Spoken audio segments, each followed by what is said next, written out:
Hi there, so we now have the TTfone TT970 4G phone, which is, I think it's pitched at being for seniors. Comes with charging cradle, power supply. Let's pop it out. So it's the old older style sort of clamshell really design. Got a front screen which pops on. When someone calls you, it's going to pop up that picture. You've got the picture in and telephone number. You've got some icons down here for battery, messaging, etc.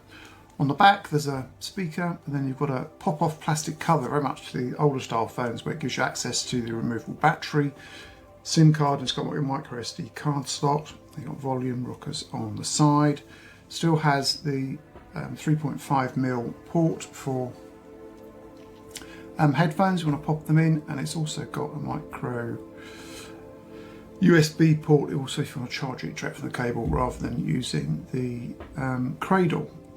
Popping it open, you get some large buttons here, and then you also get the top touch screen, so you can switch between the two, and then using the button here you can scroll across.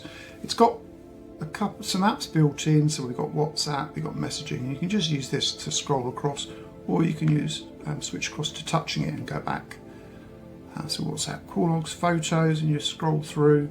Phone book, camera, alarm. It's got quite a lot of functionality built into it. Magnify if you want to see things a little bit closer. It's not fantastic. Social media, which then takes you into, you've got Facebook Lite, YouTube, browser mode, etc. Multimedia, FM radio, music, video. It's got, I think, 5 gig of memory built into it. There are some apps already on there. It's got something called Aptoid.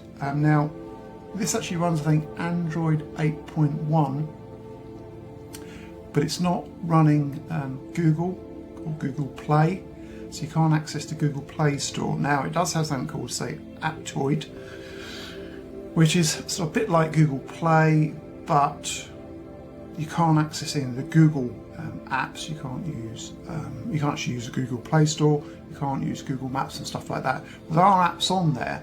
However, a lot of the apps on the Aptoid store are not necessarily compatible with this phone, so it's a bit much trial and error.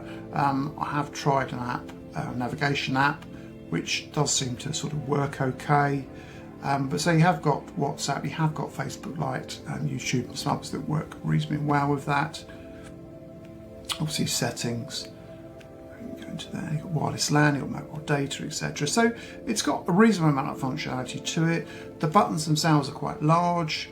We've got a specific button that connects to compatible Bluetooth hearing aids, which tend to be the more modern ones. There's an SOS functionality, which you tend to get on most phones anyway, which can send location information and stuff should someone get into trouble. WhatsApp you can just access by pushing that button there, and you've got contacts as well. Now, interestingly, setting up the contacts, it's a bit problematic actually, this, and the reason I say that is, let's see options, so I'm going to edit this. It has something here, so record name, so you can push this button here. You can see you switch between the touchpad and the screen. So it says push this, just basically push OK to start recording. So Fred Blogs, click done on there, so play that back. Fred Blogs. Okay, so I've done, and it's not put it in, it's just putting a fake number. 04474369258. Save. Please input name. Well, I've just recorded the name, but it's not gone in there. And every time I try to do this, the record the name bit doesn't actually work. It doesn't actually put it in. Now, this is where it's slightly strange. If you remember the old style of phones, we used to have to scroll through the keys. And this does the same sort of thing. But when you push the 2, you can then switch from the actual hard key and 2 here to then the touch screen. So let me just delete that. So you want to put in Fred Blogs, we touch 3 and then you touch the F on here, and then we go to 7 and go R. So you're switching between the keypad, oh, I've done that wrong there, the keypad and the touch screen to enter stuff in, if that makes sense. You go between 1 and 2. It's okay, a bit of a pain when you start doing email addresses and stuff like that, and you've got app functionality, and if you're using passwords where you've got uppercase and lowercase and different characters and things like that, it does get a bit messy, to be honest. You start doing that, and also you start putting in addresses and things like that, which could be upper and lowercase. It's not the easiest of things to do. So in some ways it's a bit of a mixed way of doing it. It's got some functionality which is great for people who have got challenges in using phones and maybe need big buttons and stuff, and other ways it's a little bit more complicated and not as easy to use as, say, some of the more modern, more technically advanced phones where you've got something like a voice assistant like Siri or Google, you go, hey Google or hey Siri, and you can then talk to it and it will do things for you, so you don't actually really have to physically mess around with the phone. This doesn't have that, which technically makes the phone harder to use for someone who's got some challenges in their life, where this is a bit more difficult to use because you're having to mess around with the keys all the time. But as a straightforward, simple phone to use, just want to use the phone, it's easy, it connects with your hearing aid, the buttons are big, you've got access to WhatsApp, so you can do sort of video, chat. It's got a camera. Oh yeah, it's not going to be great, let's be honest, it's not a great camera. It's a relatively low price phone, it's fairly robust. You know, you've got front camera, you've got rear camera.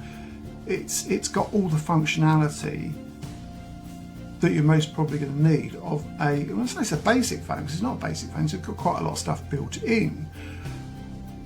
And it's a pretty good price.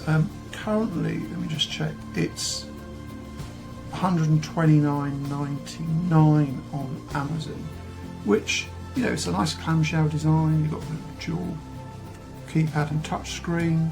You know, if you think about keypads on modern phones that don't have the touch screen, they can be a bit tricky to use. You know, this is very easy to do. It's saying that, you know, when you're doing this scrolling between, so it does talk to you. 5, 6, 3, 8. If you put a number in. But again, back to those, putting a phone contact, sometimes I find myself pushing the wrong character on the screen, even though I've got particularly big fingers. So a bit of a mixed bag. I still think it's a pretty good phone for what it is and for the price and for the functionality getting on there. It's not bad at all really for the price. I think you just got to think about what you actually want the phone to do, you know, what that person's needs are. You don't just have to be senior, you might have other challenges in your life. It's not particularly heavy really, obviously it's a little thick because it's clamshell design. You know, but overall it's not bad. I think it's quite a good phone for what it is, and it works reasonably well. I could just sit there charging. It does come with, I've put it left on my desk, it comes with a sort of lanyard thing that you can so have it wrapped around your neck so you can carry it around with you all the time if you need to. Yeah, not bad. I hope this helps. I've done a written review of this as well, so I hope this helps with your purchase decision. Thanks for watching. Bye.